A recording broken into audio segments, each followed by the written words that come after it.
మూడుముళ్ళ బంధం episode 820. Hello friends, story నచ్చితే తప్పకుండా కామెంట్ చేయండి. వీడియో లైక్ చేయడం మాత్రం మర్చిపోకండి. వైష్ణవి మనసులోనే చిన్నగా నవ్వుకుంటూ, నేను నిన్ను యాక్సెప్ట్ చేశానని ఎప్పుడు చెప్పాను విక్కీ అని అనగానే విక్రమ్ షాక్గా వైష్ణవి వైపు చూస్తూ, మరి ఇంటికొచ్చావు అని అడుగుతుంటే, అంటే నేను నిన్ను యాక్సెప్ట్ చేయకపోతే ఇంటికి రాకూడదా? సరే అయితే వెళ్ళిపోతానులే అని వైష్ణవి విక్రమ్ని వదిలి 2 అడుగులు వెనక్కి వెయ్యగానే వెంటనే విక్రమ్ వైష్ణవి చేతిని పట్టుకుని దగ్గరికి లాక్కుని, వద్దు తల్లి, నేనేదో ఫ్లోలో అనేశాను. నువ్వు నన్ను యాక్సెప్ట్ చేసినా చేయకపోయినా పర్వాలేదు, కానీ నాతోనే ఇక్కడే ఉండు చాలు అని విక్రమ్ చెప్పగానే అయితే ఓకే అని చెప్పి వైష్ణవి తనలో తనే చిన్నగా నవ్వుకుంటూ ఫ్రెష్ అవ్వడానికి కబోర్డ్ దగ్గరికి వెళ్ళి కబోర్డ్లో నుండి డ్రెస్ తీసుకుంటూ ఉంటుంది. అసలు ఈ వైష్ణవి ఏంటి, నాకు కొంచెం కూడా అర్థం కాదు. ఇప్పుడు నన్ను యాక్సెప్ట్ చేసిందా లేదా? అంతసేపు డాడీ వాళ్ళతో ఏం మాట్లాడింది? ఇంత సడన్గా విరాస్ దగ్గర నుండి ఇంటికెలా వచ్చింది? అంతా చాలా కన్ఫ్యూజన్గా ఉంది. నన్ను యాక్సెప్ట్ చేసావు కదా అని అంటుంటే, నేను చేశానని నీతో చెప్పానా అని అంటుంది.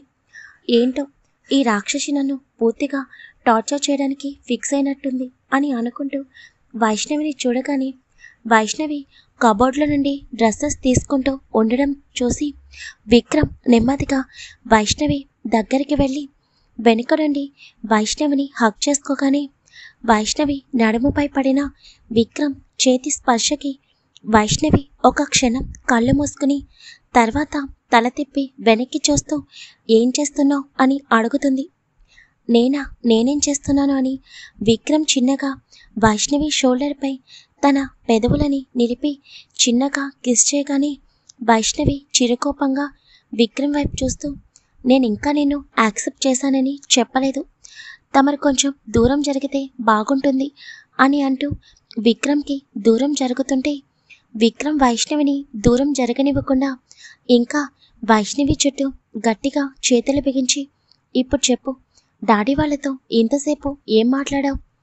ఆ రోజు వాళ్ళపైన చాలా సీరియస్ అయ్యావు, మరి ఇంతసేపు తమరి మావయ్య గారితో ఏం మాట్లాడారో కోడలు గారు అని విక్రమ్ చిన్నగా నవ్వుతూ అంటుంటే, మాకు మధ్య బంతుంటాయి, అవన్నీ నీకు చెప్పాలా అని వైష్ణవి కూడా అనగానే, అబ్బో, అమ్మాయి గారిలో చాలా చేంజ్ వచ్చింది, కానీ నేను ఒక విషయం అడుగుతాను, చెప్తావా అని విక్రమ్ అడుగుతాడు. అడగండి అని వైష్ణవి అనగానే, నువ్వు నా దగ్గర ఏదైనా దాస్తున్నావా అని విక్రమ్ అడగగానే వైష్ణవి వెంటనే తడబడుతూ నేనా అని కంగారుగా అంటుంది. వైష్ణవి కంగారులోనే విక్రమ్కి వైష్ణవి తన దగ్గర ఏదో దాస్తుంది అని అర్థమవుతుంటే, నువ్వే అంత సీక్రెట్గా మా డాడీతో మా మమ్మీతో ఏం మాట్లాడావు ఇంతసేపు? మొన్న నాతో ఏదో చెప్తానన్నావు, కానీ ఇప్పటి వరకు ఏమీ చెప్పలేదు, ఏం జరిగింది వైషు అని విక్రమ్ అడుగుతుంటే వైష్ణవికి చంద్రమోహన్ గారు చెప్పిన మాట గుర్తుకొస్తుంది. ఎట్టి పరిస్థితుల్లోనూ విక్రమ్కి జరిగింది చెప్పకు అని చంద్రమోహన్ గారు చెప్పిన మాట గుర్తుకు రాగానే వెంటనే వైష్ణవి విక్రమ్కి దూరం జరిగి, అలాంటిది ఏమీ లేదు, నేను ఫ్రెష్ అవ్వాలి అని చెప్పి అక్కడి నుండి తన డ్రెస్ తీసుకుని వాష్రూమ్కి వెళ్ళిపోతుంది. విక్రమ్ వెళ్తున్న వైష్ణవి వైపు అనుమానంగా చూస్తూ, నా గెస్సింగ్ కరెక్టే, తప్పకుండా వైషు నా దగ్గర ఏదో దాస్తుంది. అసలు వైషు ఇంతసేపు డాడీ వాళ్ళతో ఏం మాట్లాడిందో డాడీ వాళ్ళనే అడగాలి అని విక్రమ్ అనుకుంటూ, ఇంతలో తనకి విరాస్ గుర్తుకు రాగానే మర్చిపోయాను, డాడీకి ఇలా జరిగిందన్న కంగారులో విరాస్ మాట్లాడుతున్నా కూడా పట్టించుకోకుండా వచ్చేసాను అని చెప్పి విక్రమ్ వెంటనే విరాస్కి కాల్ చేస్తాడు. విరాస్ వడిలో బస్సు పడుకుని ఉండగా విరాస్ సోఫా వెనక్కి వాలి కళ్ళు మూసుకుని ఆలోచిస్తూ ఉంటాడు. ఇంతలో తన చేతిలో ఉన్న మొబైల్ వైబ్రేట్ అవుతుంటే విరాస్ స్క్రీన్పై కనిపిస్తున్న విక్రమ్ నెంబర్ చూసి వసుని నెమ్మదిగా సోఫాలోకి అడ్జస్ట్ చేసి అక్కడి నుండి వసుకి కొంచెం దూరంగా వెళ్ళి ఫోన్ లిఫ్ట్ చేస్తాడు. హలో విరాస్ అని విక్రమ్ అనగానే, హలో విక్రమ్, ఇప్పుడు అంకుల్కి ఎలా ఉంది? నేనే కాల్ చేద్దామని అనుకున్నాను, బట్ అక్కడ పరిస్థితి నాకు తెలియదు కదా, అందుకే కాల్ చేయలేదు అని విరాస్ చెప్పగానే, పర్వాలేదు విరాస్, డాడీ బాగున్నారు, వైష్ణవి ఇంటికి రాలేదన్న బాధలో కొంచెం ఫుడ్ సరిగ్గా తీసుకోలేదు. అందుకే డయాబెటీస్ వలన సడన్గా స్పృహ కోల్పోయారు. ఇప్పుడు వైశ్య వచ్చేసింది కదా, చాలా హ్యాపీగా ఉన్నారు. కానీ వైశ్య ఎలా వచ్చింది అని విక్రమ్ అడుగుతాడు. నువ్వు వెళ్ళిన కొంచెం సమయం తర్వాత వైశ్య నీ గురించి అడిగింది విక్రమ్. అంకుల్కి బాగోలేదని నువ్వు కంగారుగా ఇంటికి వెళ్ళావని చెప్పగానే తను కూడా వెంటనే స్టార్ట్ అవుతానని చెప్పింది.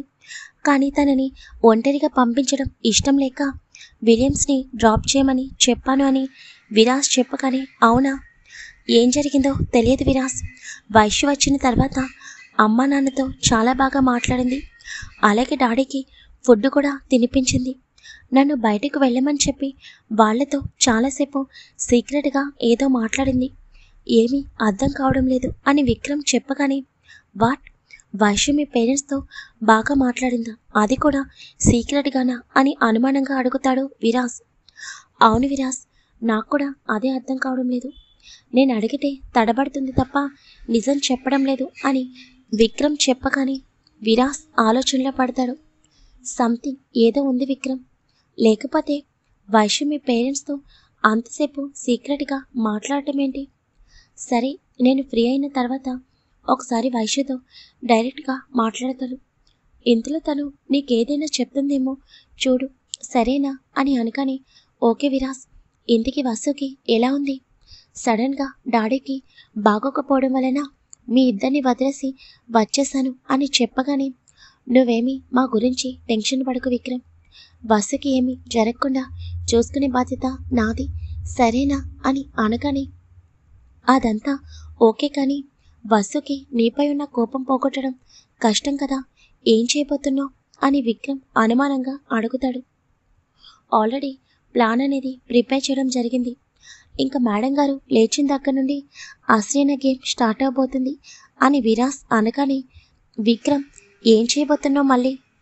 వసుని బాధ పెట్టడానికి ఏం ప్లాన్స్ వేయలేదు కదా అని అడుగుతుంటే, కొన్నిసార్లు బాధపడక తప్పదు విక్రమ్. ఇప్పుడు తను బాధపడుతుంది అని నేను వదిలేస్తే తను లైఫ్ లాంగ్ నాకు దూరం అయిపోతుంది. అందుకే ఈసారి నేనే రివర్స్లో వెళ్దామని అనుకుంటున్నాను.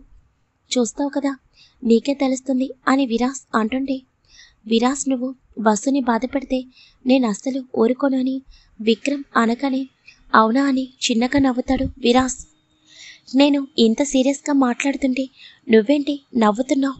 నేను నిజమే చెప్తున్నాను. ఇప్పటి వరకు నీ మాటలతో వసుని చాలా బాధపడింది. మళ్ళీ నువ్వు తనని బాధ పెట్టాలని చూస్తే ఈసారి నేను అసలు యాక్సెప్ట్ చేయను అని విక్రమ్ కొంచెం కోపంగా అనగానే, నువ్వు నాకు సపోర్ట్ చేస్తావా లేక వసుకి సపోర్ట్ చేస్తావా అని అడుగుతాడు విరాస్. అదేంటి విరాస్, నాకు మీ ఇద్దరు ఒకటే, అలా అని వసు బాధపడితే కూడా నేను ఊరుకోను అని విక్రమ్ చెప్పగానే, అయితే నీకు నీ ఫ్రెండ్ బాధపడినా పర్వాలేదన్నమాట అని అంటాడు విరాస్. అబ్బా విరాస్, ఎందుకు ఇలా మాట్లాడుతున్నావు? నా సపోర్టు ఎప్పుడు నీకే ఉంటుంది అని విక్రమ్ చెప్పగానే, అయితే నేను ఏం చేసినా కూడా నువ్వు అడ్డురాకు విక్రమ్. వసుకి ఒకప్పట్లాగా చెప్తే తను మళ్ళీ నాపైన ఉన్న కోపం పోయి నాతో నార్మల్గా ఉంటుంది అని అనుకుంటున్నావా?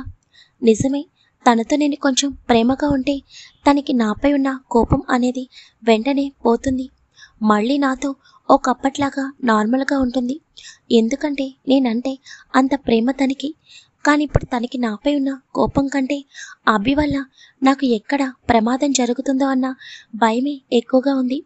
అందువల్ల నేను తనతో ఎంత ప్రేమగా ఉన్నా కూడా నాకు దూరంగా ఉండాలని అనుకుంటుంది తప్ప నాకు దగ్గర కాదు. అందుకే వసుని ఎలా లాక్ చేస్తే తను నా దగ్గరికి వస్తుందో నాకు పూర్తిగా తెలుసు.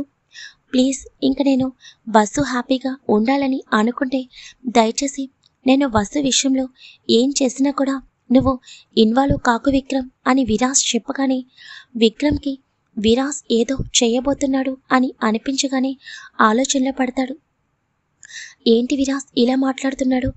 తప్పకుండా వసుతో ఒకప్పట్లాగా అయితే ఉండాలని అనుకోవడం లేదు. సంథింగ్ ఏదో చేయబోతున్నాడు అని మనసులో అనుకుంటూ, సరే నువ్వు చేసే పనికి నేను అడ్డురాను, కానీ అసలు ఏం చేయాలని అనుకుంటున్నావు చెప్పు విరాస్. కానీ నువ్వు చేసే పని వల్ల వసు బాధపడితే మాత్రం నేను కొంచెం కూడా ఊరుకోను అని విక్రమ్ అనగానే, నేను చేసే ప్రతి పని వల్ల తను తప్పకుండా బాధపడుతుంది విక్రమ్. అదంతా వదిలేసి ముందు నేను చెప్పిన పని చెయ్యి అని అనగానే ఏం చేయాలి అని అనుమానంగా అడుగుతాడు విక్రమ్. ఈవినింగ్ వసుకి నీ దగ్గర నుండి తనని నీ కంపెనీ నుండి తీసేస్తున్నట్టు టెర్మినేషన్ లెటర్ పంపించు అని అనగానే వాటని కొంచెం గట్టిగా అరుస్తాడు విక్రమ్. బాబు విరాస్, ఏం చేయబోతున్నావు?